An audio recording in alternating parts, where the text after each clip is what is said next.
একদম কনকনে ঠান্ডায় সকাল সকাল এইরকম গরম গরম এক প্লেট খিচুড়ি, আহা কি যে মজা খেতে, এইটা আসলে বলে বোঝানো যাবে না যদি আপনারা এটা না খেয়ে থাকেন। আসলে সকাল সকাল খিচুড়ি খেতে এই ঠান্ডার সময় কিন্তু খুবই ভালো লাগে, কিন্তু সময় স্বল্পতার জন্য আসলে সকালবেলা খিচুড়িটা খুব কমই করা হয়। দেখা যায় রাতে খিচুড়িটা বেশি করা হয়।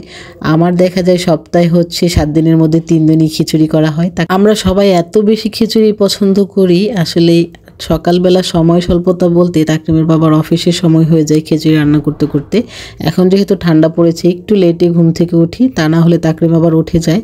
তো সকালবেলায় খিচুড়ি রান্না করতে গেলে অনেকটাই সময় লেগে যায়, আর এদিক দিয়ে তাকরিমের বাবার অফিসের সময় হয়ে যায়। আর তাড়াহুড়া করে যে খাবারটা খাওয়া হয় সেটা কিন্তু আসলে এত মজা করে খাওয়া যায় না। তাই যেদিন ছুটি থাকে সেদিন আমি সকালবেলায় খিচুড়ি করি, তা না হলে হচ্ছে আমরা রাতেই বেশি খিচুড়ি করি। আর আজকে আমি সেই জন্য হচ্ছে সকাল সকাল ঘুম থেকে উঠে নিয়েছি, ফজরের নামাজ পড়ে আর ঘুমাই নেই। মানে মাথায় টেনশন ছিল যে আজকে খিচুড়িটা অফিস যাওয়ার অনেক আগে রান্না করে ফেলবো। আর শীতকালে অনেক টাইপের সবজি পাওয়া যায়, আর সেই মিক্স সবজি দিয়ে খিচুড়ি খেতে কিন্তু বেশ ভালো লাগে। আমি যখন সবজি খিচুড়ি রান্না করি তখন সব ধরনের সবজি দেওয়ার চেষ্টা করি। বাসায় যত ধরনের শীতকালীন সবজি থাকে সবকিছু দিই, ইভেন বেগুন পর্যন্ত আমি খিচুড়িতে দিই। অনেকে আবার খিচুড়িতে বেগুন দেন না, ভাবেন যে বেগুন দিলে হয়তো খিচুড়ি কালো হয়ে যাবে। না, খিচুড়িতে বেগুন দিলেও কিন্তু বেশ ভালো লাগে। এবার আমি ডাল, সব ধরনের ডাল নিয়েছি এখানে, বুটের ডাল, মসুরের ডাল, মুগ ডাল। খিচুড়ি কিন্তু ডালের উপর ডিপেন্ড করে যে কেমন টেস্ট হবে। ডাল যত বেশি হয় খিচুড়িটা খেতে তত বেশি টেস্ট হয়। আমি চাল আর ডাল প্রায় সমান নিয়ে থাকি, আর বেশি করে সবজি দিয়ে খিচুড়িটা রান্না করি।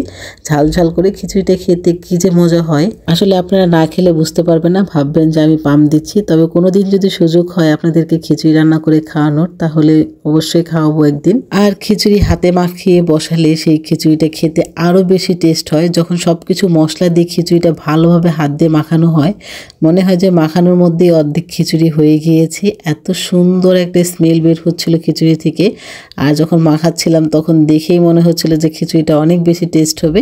আর রান্না করার পর আলহামদুলিল্লাহ বেশ মজা হয়েছে।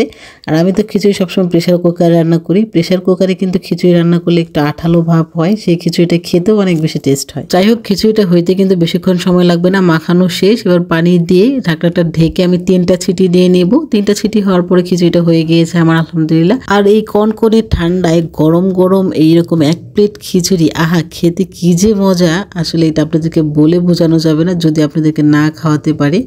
যাই হোক, আমার আসলে বাসায় খিচুড়িটা অনেক বেশি করা হয়। সপ্তাহে দেখা যায় 7 দিনের মধ্যে 3 দিনই খিচুড়ি করা হয়। তবে সকালে খিচুড়িটা খুবই কম করা হয়, রাতেই বেশি করা হয়। ছুটির দিনে শুধু সকালে খিচুড়ি করা হয়। আজকে আমি সাকসেস, তাকরিমের বাবা অফিসে যাওয়ার আগেই খিচুড়িটা রান্না করতে পেরেছি, অনেক আগে।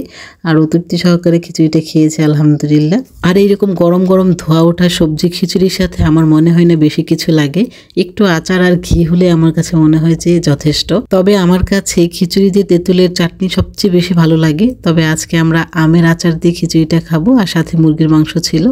তবে আমার কাছে পার্সোনালি আচার আর ঘি দিয়ে খিচুড়ি খেতে বেশ ভালো লাগে, আর সবজি খিচুড়িতে আসলে এমনিতেই খাওয়া যায়। যাই হোক, আজকের ভিডিওটা এখানেই শেষ করছি। সবাই ভালো থাকবেন, আমাদের জন্য দোয়া করবেন। আল্লাহ হাফিজ।